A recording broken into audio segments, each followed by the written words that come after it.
Welcome to Season 4 of E-Commerce Fastlane. This podcast helps resilient entrepreneurs thrive with Shopify. And now on to episode 212. You're listening to E-Commerce Fastlane, the podcast show to help you build, manage, grow, and scale a successful and thriving company powered by Shopify. Listen to real conversations with partners and subject matter experts as they share proven practical strategies, platforms, and the best Shopify apps to help you accelerate your business. The time is now for you to improve efficiencies, grow revenue, profit, and lifetime customer loyalty. Please welcome your host, startup founder, and strategic advisor, Steve Hutt. You know something? Accidents can happen to your Shopify store. Maybe you installed an app and it messed up your theme, or a store collaborator deleted product images by mistake. The common myth is that Shopify has a backup that you can use when something goes wrong. The truth is, they don't. So what do? You use Rewind to protect your store with automated backups. The Rewind app should be the first thing you install to protect your store against human error, misbehaving apps, or even collaborators gone bad. It's honestly like having your very own magic undo button. And it's trusted by over 100,000 businesses, from side hustles to the biggest online retailers like Gatorade and Movement Watches. It's even a Shopify Plus certified app partner, which means it has the reliability, security, and privacy you need to protect your brand. Install the Rewind app today and respond to any of their welcome emails and mention the E-Commerce Fastlane podcast, and you'll get your first month absolutely free. Enjoy peace of mind with Rewind backups. Find it in the Shopify App Store or by visiting rewind.com. Well, hey there, it's Steve, and welcome back to the E-Commerce Fastlane podcast. Now, if this is your first time listening, this is an e-commerce show where we have honest and transparent conversations about building and thriving with your store powered by Shopify or Shopify Plus. Now, if you're an ambitious lifelong learner, which you probably are since you're here today, you're definitely in the right place. Now, new episodes are available twice weekly with your favorite podcast players like Apple Podcast, Stitcher, Google Play, Spotify, and many more. You can also stream current episodes, including a very relevant back catalog. I think we're up to 220 so episodes. So there's a lot of great partners in the Shopify ecosystem, a lot of problems that these partners are solving for brands. And in today's episode, we're going to find a lot of top of funnel kind of net new visitors. How do we get new customers to our store? And I think that's a big challenge for a lot of brands with acquisition costs rising, and iOS 14, which we might talk about, or iOS 15. I got 15.1 updated today on my phone, and opens are dead and all this craziness. So I'm excited to interview Meredith and Ben, and the company that they founded is called Biddyco. It's Biddyco. And what they are is a creative-driven performance marketing agency. They help these direct-to-consumer brands, mostly on Shopify, and they really help to sustainably scale their paid traffic. So I'm hoping it's going to be a great conversation with a ton of learnings. Make sure you listen through to the end also to get access to some really good swipe files about some inspiration of different types of ad creative and things that they've done in the past with others that might help you, and or you may even want to hire them. So hi, Meredith and Ben. Welcome to E-Commerce Fastlane. Thanks, Steve. Thanks for having us. So this is exciting having two people on the show at the same time. There's always an interesting dynamic. You never know who's going to speak next. But I think for the most part, you guys, both know your stuff and being founders of the company. So feel free to jump in at any time and just add further color or context kind of as we go. I've kind of prepared a few questions. I'm sure it might go off on a few tangents here and there. But usually the first question I kind of dig into right away is just talking more on a high level about what Biddyco does. Like, how are you assisting Shopify brands with growth marketing, like let's say through social media? Yeah, absolutely. Brands are going through, certainly a lot right now. Ad costs have been rising. Tracking is becoming, more opaque. So it's really becoming, harder and harder than ever for these brands to profitably acquire customers. We kind of help in and jump in and help out is fully managing, their ad campaigns and really becoming that team to fully watch their acquisition efforts from Facebook, Instagram, Snapchat, Pinterest, TikTok, all the main social platforms, as well as Google, and, running creative targeting, testing, everything there. And then there's some brands, they're bigger, they have full internal performance teams. So they don't, want an agency running their media, but they have a lot of creative bottlenecks and don't know exactly what to test creatively. So in those cases, we'll just constantly be giving them new creative to test. I see. And so part of that is the fact that you actually create the creative. So it's not just graphics and just, a bunch of text and different things. This is actual getting a hold of the products and doing like a photo shoot or doing video or motion graphics. You do a lot of different kind of creative like that? Yeah, that's a really great question. I think we have a really, really wide range of creative services that we offer when it comes to social ads. I would say our mainstay would be motion graphics. That's where we really, really thrive. So we are the perfect partner when, you really have a nice asset library, but you don't necessarily know what to do with it. Or your asset library feels really fatigued and you need to breathe new life without having to go through a whole big studio shoot again and spending all the money. So just kind of putting together motion graphics. For some clients we do shoot, but I would say our main focus is motion graphics. Right. It's nice to be able to repurpose a lot of the original assets that are going to be on the website already. And usually part of a product details page is there's multiple views with or without models. Sometimes there's a video showing the product, but it's nice to be able to take those original assets from their DAM, wherever their assets are housed. And then from there, I guess you just open up the creative space and say, okay, well, what can we do with this? What have you done in the past? And how can we leverage what you already have? Absolutely. I think one thing that is so disheartening to hear from so many brands and teams is, they open up this Dropbox file of just beautiful imagery that I know took time to create. It took time to find the right photographer, the right videographer. And they're like, oh, we don't have anything. We don't have anything to use. We need a whole new shoot. So really exactly. So helping brands understand the potential of what they're sitting on. And although, your catalog and your photo library looks really old to you, to new people that you've yet to sell to, they've never seen them before. So really just helping breathe new life into all of that. Very cool. So let's talk a little bit about the origin story. It's fascinating to me. I'm very fortunate being on this side of the microphone, but it's like everybody has a story. I always wonder why people choose the profession. Sometimes that's SaaS companies, and I know if it's a SaaS company, it's not just MRR, it's not just monthly recurring revenue, and that's how I want, I just love that predictability of a subscription company. But then there's also the agency side where there's actually creative work involved, but there's a performance side of your model too. I'm just curious about how did you guys come together to even consider having an agency? Where did this desire, I guess, or this expertise, where did it come from to build the Biddyco company? Yeah, so I worked at a few large agencies here in LA before starting the agency on our own. So that certainly helped in just getting a feel for how does it all work and, dealing with clients and all of that. But yeah, it was really around 2014 when we started, and Facebook ads were still quite new and people were trying to figure it out and didn't know exactly what to do, how it worked, but they were hearing about it and knew they should probably be looking into it.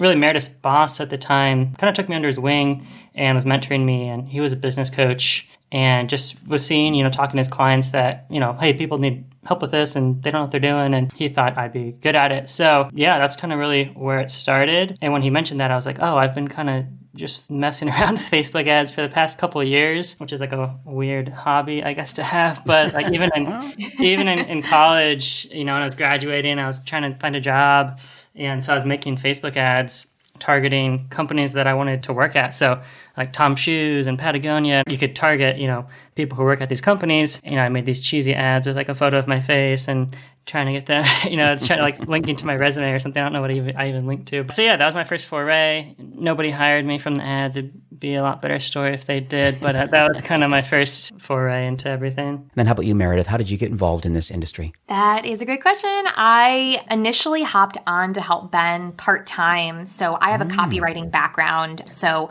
I kind of come to the creative side from a copy angle.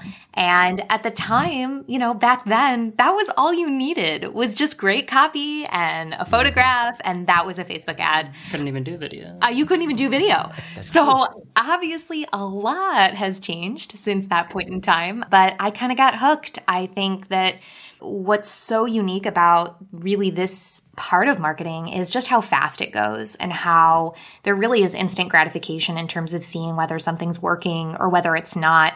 And we just kind of, as the platform grew, our creative side grew, and now it's above and beyond with motion graphics and video and everything. But that's how I got into it. So there's the creative part of it. And then there's also, and you love to dig into the Facebook Ads Manager. Obviously, that's kind of your foray into Instagram and Facebook.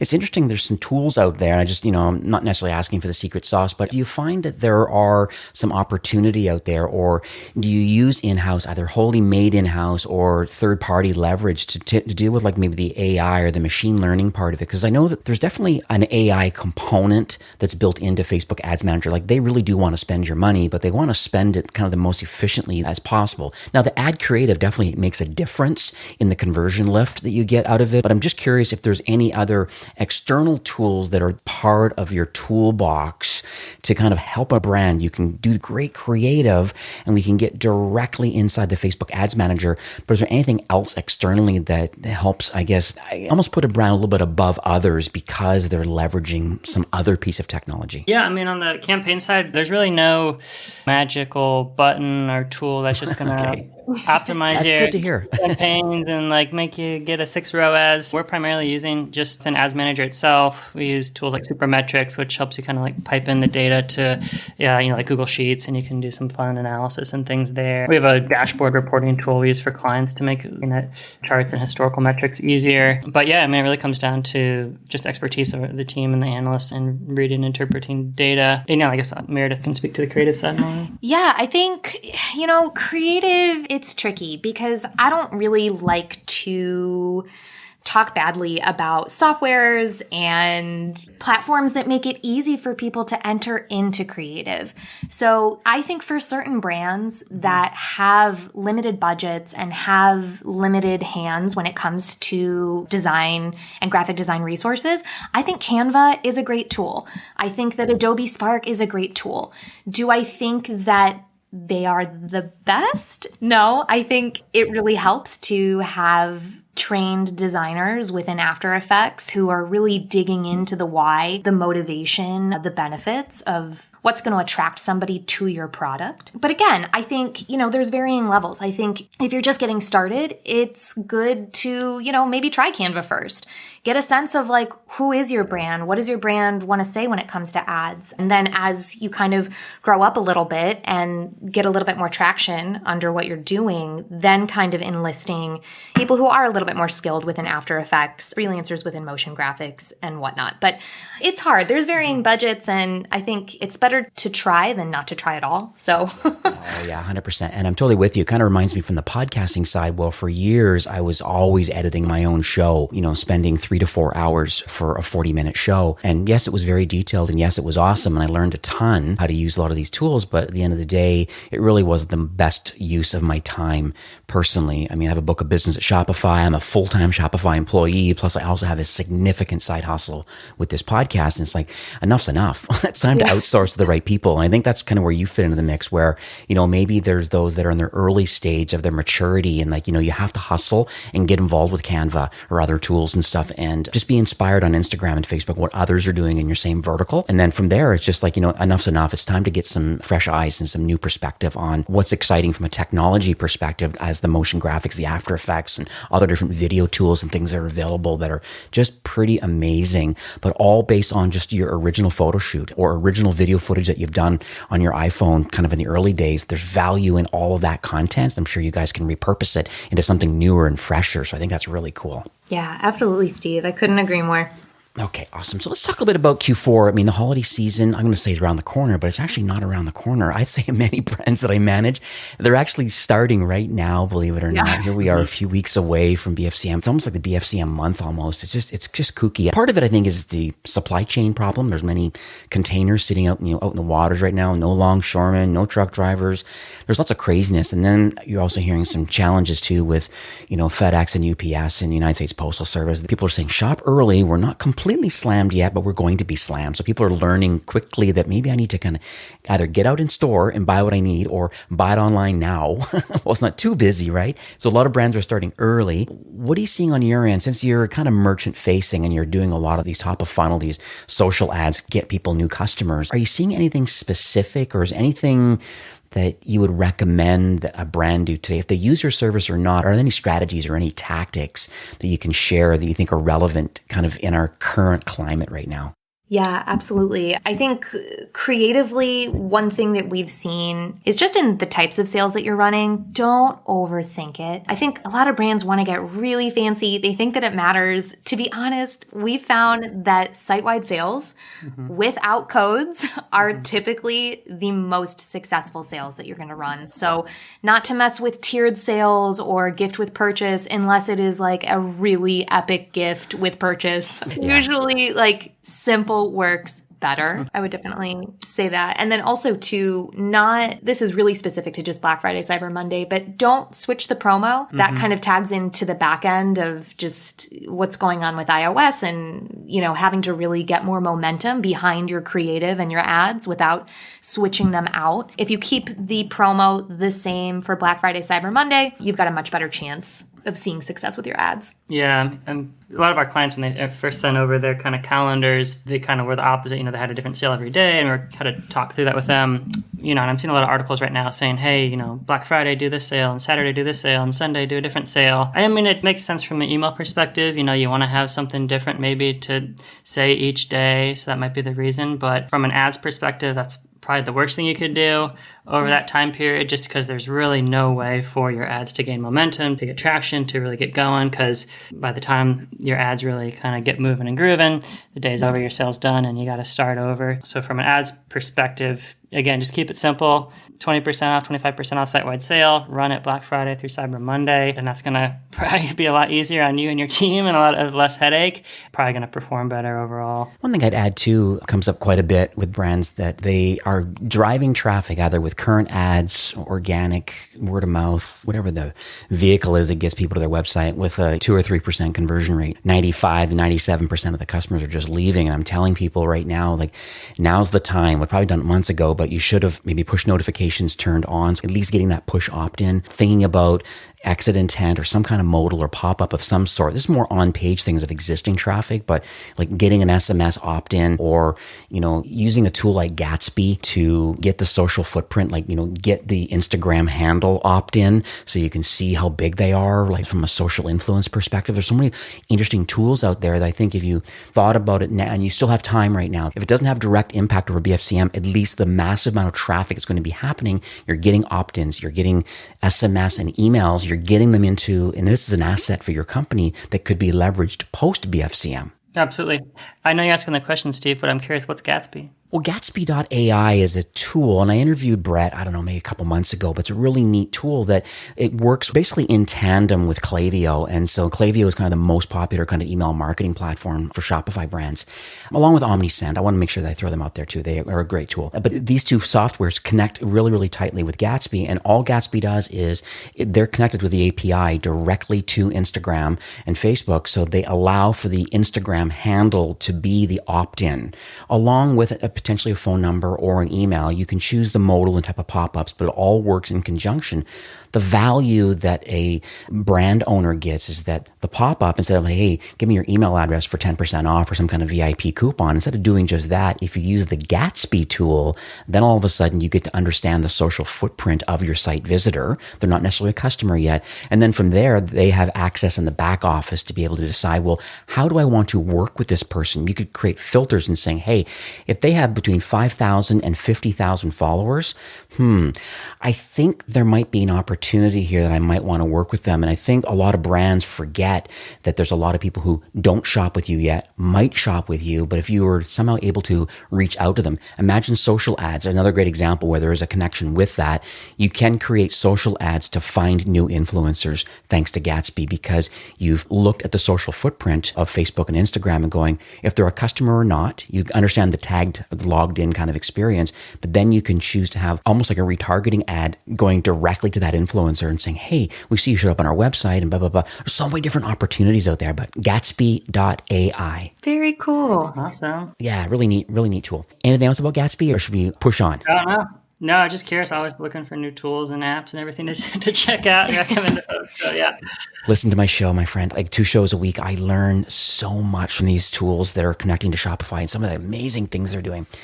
So let's talk about competition, because my frame of thought is that, where there's competition, there's business. And I know this with the size of Shopify entrepreneurs. I mean, gosh, I don't know how many, it's almost 2 million. I think 1.7 million, and plus all the Shopify Plus brands. I think we're nearing 2 million stores at some point. And so knowing that, I wondered if you could kind of talk about other peers in your space and kind of how has the Biddyco team been intentionally differentiated from others? Because it's so easy to see some of the quote unquote bigger players in the marketplace. And I know that you're more of a smaller, more nimble and focused team. So I just would love to understand a little more about the intentionality behind your company. Yeah, certainly. I mean, like you said, there's almost 2 million Shopify brands. Probably feels like there's 2 million Shopify agencies sometimes. And maybe. I know merchants get cold emailed all the time and, just get barraged with the outreach and everything else. So yeah, I mean, we're certainly not the only performance marketing agency that is out there. And like you said, there's a lot of big ones. And I think,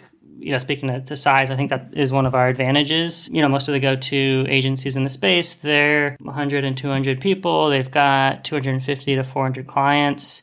And they've grown really, really fast, which, kudos to them because they must be doing well. But we kind of see that the faster agency grows, the faster their quality usually goes down. And, we see a lot of these agencies go from, 30 people to a couple hundred people in a couple of years. And unfortunately, an agency can be a great business. We don't have a lot of the headaches and, cost of goods and other things that e-com brands have, but it's also a lot harder to scale an agency because it's completely reliant on people. We can scale one of our clients, we can 4 or 5x their revenue in, 2 months, and that's amazing. But if Biddyco does that, it'd be horrible for everybody, including our staff and our clients. So I think we're at a really nice sweet spot in size where, our clients, they're not client 157 out of 362. You're really one of just a couple dozen that we're, really intentionally focusing on and spending actually meaningful time on your account, thinking about, we're not a volume shop. We're trying to have fewer clients than more, honestly. So just a different way to approach things. Certainly bigger agency can be better for some brands, but we're kind of finding our setup works for us and the brands that are attracted to us. I think I'd add to that too, I think, is that, from what I understand about Biddyco is the fact that you just do paid traffic. You're not getting involved in the email, you're not doing SEO, you're not doing conversion rate optimization. There's a lot of jobs, quote unquote, jobs to be done for sure when it comes to running an e-commerce store for sure. But I think you're intentionally focusing on top of funnel and just amazing ad creative and then being responsible and accountable for the ROAS that's deserved to be for that brand. Absolutely. I'm an entrepreneur. A lot of people listening to this are probably entrepreneurs. It's really hard to stay focused. It's been so hard to stay focused on just doing one thing and one service for, the past 6-7 years. But yeah, we've just really tried to do that and be focused on paid traffic, performance marketing. We've had clients ask us to, do their email and other things, and we've had to just keep saying no, which is really hard to do. But, we're trying to really just be the best at this one thing, and, that can take us quite a bit further. I think too, in terms of, what a huge differentiator for us is really the creative. I think we do things very, very differently over at Biddyco when it comes to creative. It is very comprehensive and a little overwhelming, I know, when brands sign on with us. We just really dig in very, very deep. I think it makes a huge difference to understand really, what's the brand origin story, to understand the products, what are the benefits, who is your audience. And then from there, we build creative out that really just amplifies the beautiful brand that all of these founders and entrepreneurs have spent a lot of time to create. I think what we hear all the time when people come is, oh my gosh, we want them to perform, but we want them to feel like our brand. And, we can't find where that line is because a lot of times people get into business with somebody who makes ads that feel really salesy. They don't have that beautiful, elegant nuance that, again, you've spent a lot of time creating within your branding. And then the other time too, you've got people who are creating these gorgeous, ethereal looking, beautiful ads that don't sell anything. And so it's finding that line, I think, because because we have our feet in both camps, we are managing campaigns and we create so much creative that we have a really good handle on how to combine your beautiful branding, but also with strategies that help drive conversions. Right. Well, that's great. Thank you so much for sharing that. So I want to talk about a story now because I think it's really motivational for me. I know for sure those listening, they love to hear a story because they like to put themselves kind of in the hero's journey a little bit and just saying, hey, that could be me too. Maybe with my brand, that could happen to me. And so I think it's very educational. I think it's inspirational. And hopefully I don't put you on the spot here, but it'd be great if you could maybe share a journey of a Shopify brand that you have worked with or currently work with. I just would love to understand their journey. Where were they kind of before Biddyco? How did they find you? Like, what was their need? What was their pain point? Then what sort of campaigns did you execute on? And then are you able to share just either generally or specifically kind of like what sort of success came out on the other end? Yeah, so let's see. One that comes to mind is a brand. They've since renamed themselves, but they used to be called Cosbox. They're now called All True. And we worked with them for a number of years. We don't work with them anymore, but I'd say that was probably the most exciting ride we've been on because, they came to us. They'd worked with a couple agencies in the past. I think they worked with 3 agencies. Worked okay, didn't work that well with others. And they came to us and the founders had taken it back themselves. They're managing a complicated business, also doing the ads, not a great use of their time. Can I explain quickly what it is? Oh, yeah, please. Oh, yeah. Good idea. I'm at alltrue.com right now having a look. Yeah, for sure. For everyone listening, what it is it's really just a curated subscription box. So it's a quarterly curated subscription box with consciously created goods. So, any given quarter, you're going to get a beautiful scarf or a tote bag, all with a real social mission. They have done just such an unbelievable job of creating, brand partnerships with some really beautiful consumer good brands. So, sorry, continue, Ben. Keep going. That was perfect. Thanks for checking Ben, in. back to you. So, yeah, great context because, it's just a logistically very intensive business. Every quarter they're sourcing brand new products and their product completely changes every quarter. So the founders are like, we have to get out of doing ads because we've got so many other things to be worrying about, which probably sounds familiar to you. So yeah, we stepped in and, they were a team of 4 when we started working with them and spending, probably 10, 20, 30K, $30,000 per month on ads. And over about 2 years working with them, they grew to a team of 45 from 4.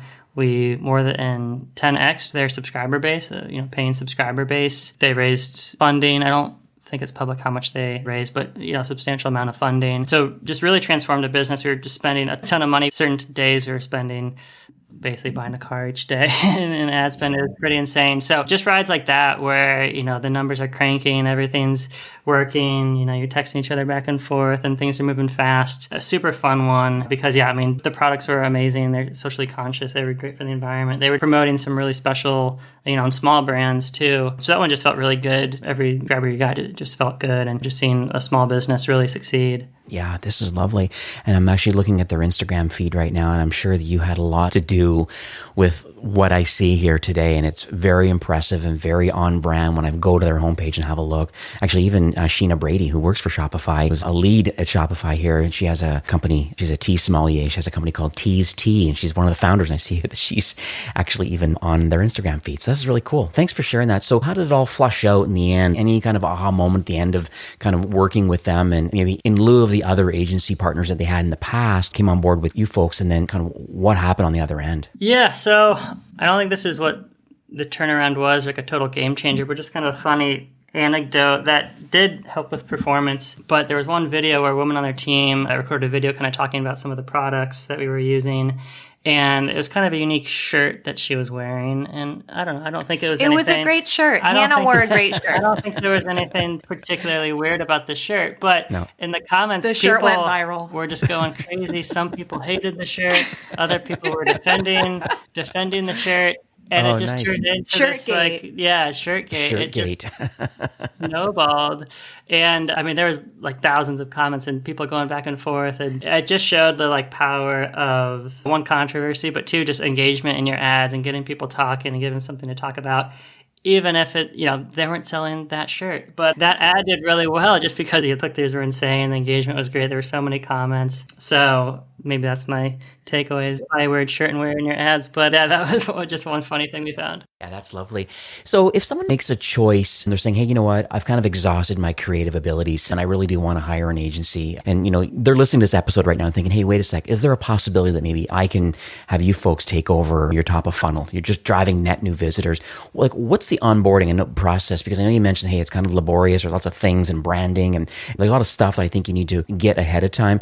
Can you walk us through just maybe the Cole's Notes or the Cliff Notes version of kind of what could somebody expect if they make the choice to want to onboard with you folks? Yeah, absolutely. I think the big thing, how we approach really creative partners is we are coming on to amplify what you've already created. So I always say in that intro call, I am not here to rebrand you. You've already done that. I am not here to come up with a whole new dictionary for the way you speak about your brand. I'm here to take what you've created, and when you're scrolling through your newsfeed and you see your ads, I want you to feel proud. I want you to feel excited that A, you chose Biddyco to work with, but B, that like your brand is this beautiful representation of what you set out to build. So the first thing is that we're just super thoughtful. We come on really as a partner and we want to be a part of the team. So we take a lot of time to really, really dig in and just understand, why? Like, why should somebody buy this product? I always say we stalk you all over the internet. We ask you a dozen of questions that range from, what is the nitty gritty that we aren't going to know that you don't like, whether it's white space or you want all images to be full bleed or, whatever that is. And then really the more foundational questions, like not to be corny, but like, what's the why? Why should people care? Why is someone going to buy this? Why is someone going to look at this brand versus your competitor? So the boring answer is it's a lot of worksheets, I guess you could say, with like questions. And then we have calls and a lot of back and forth. But I do think that it's that extra homework that my team does that really sets the creative apart. I think it's that intentional space to pause for a minute, because I know entrepreneurs and founders, not that they're running on a hamster wheel, but there's a lot of stuff and wearing a lot of hats.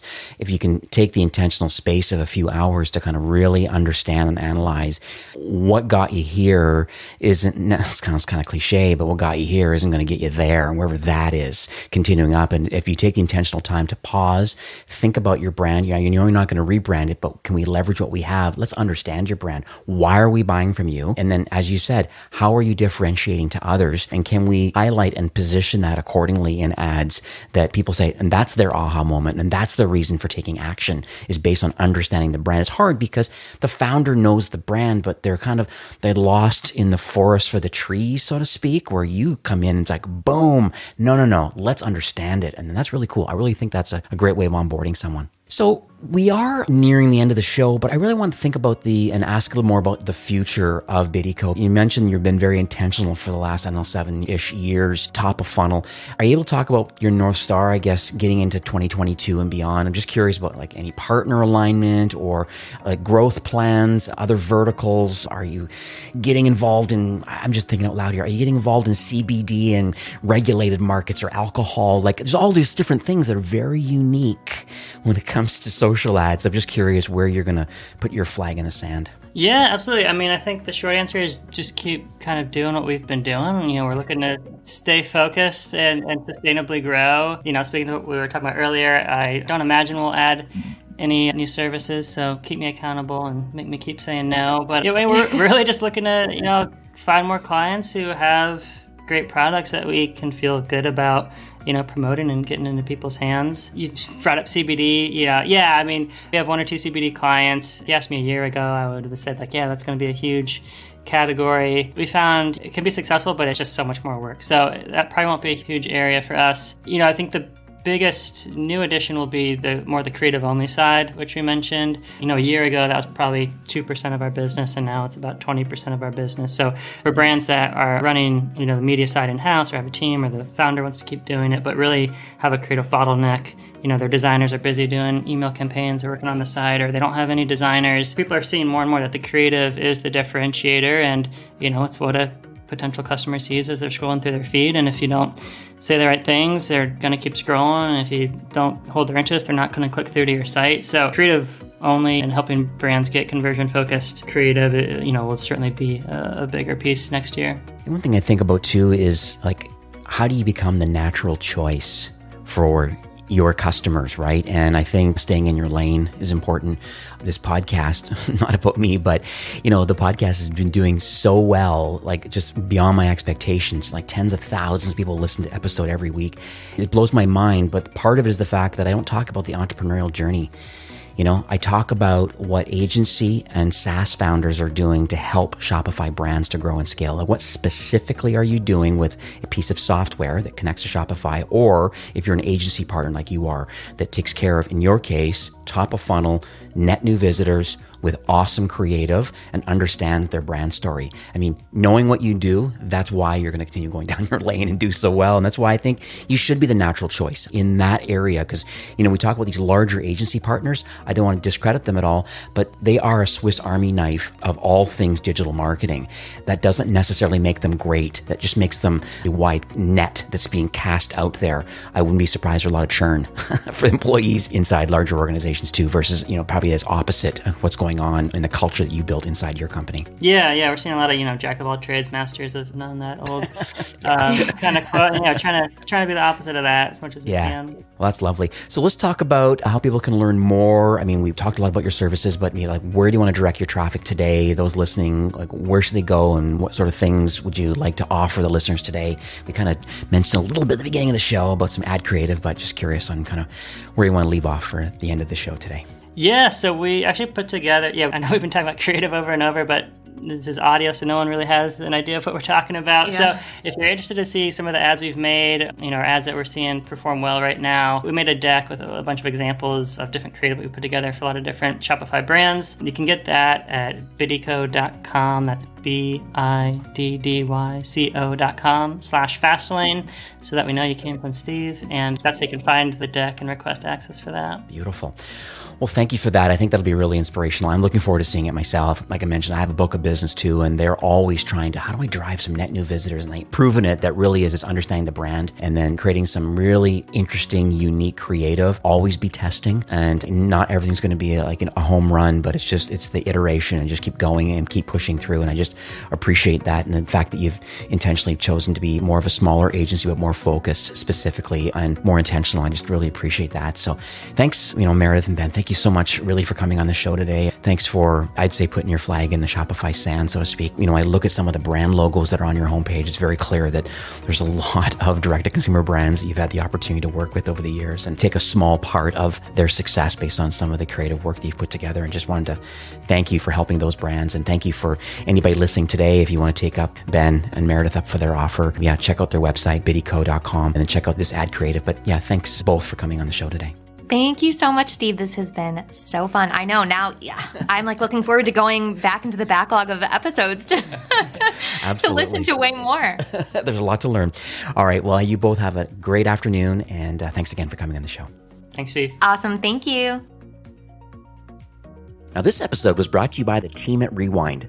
The common myth is that Shopify has a backup that you can use when something goes wrong with your store. The truth is, they don't. So what do? You use Rewind to protect your store with automated backups.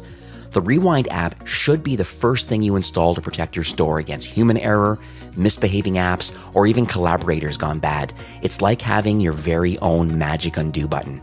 It's trusted by over 100,000 businesses, large and small. So enjoy peace of mind and install the Rewind app today. And make sure to respond to any of their welcome emails and mention the e-commerce Fastlane podcast, and you'll get your first month absolutely free. Learn more by checking out Rewind in the Shopify App Store or by visiting rewind.com. Well, that's it for today's episode. I'd like to thank you, a loyal listener of e-commerce Fastlane. It's my hope that this podcast is offering you a ton of value through growth strategies, tactics, and exclusive insider tips on the best Shopify apps and marketing platforms, all with my personal goal to help you build, launch, grow, and scale with Shopify. Thanks for investing some time today and listening to the show. I'm so proud and excited that you have a growth mindset and are a constant learner. I truly appreciate you and your entrepreneurial journey. Enjoy the rest of the week and keep thriving with Shopify.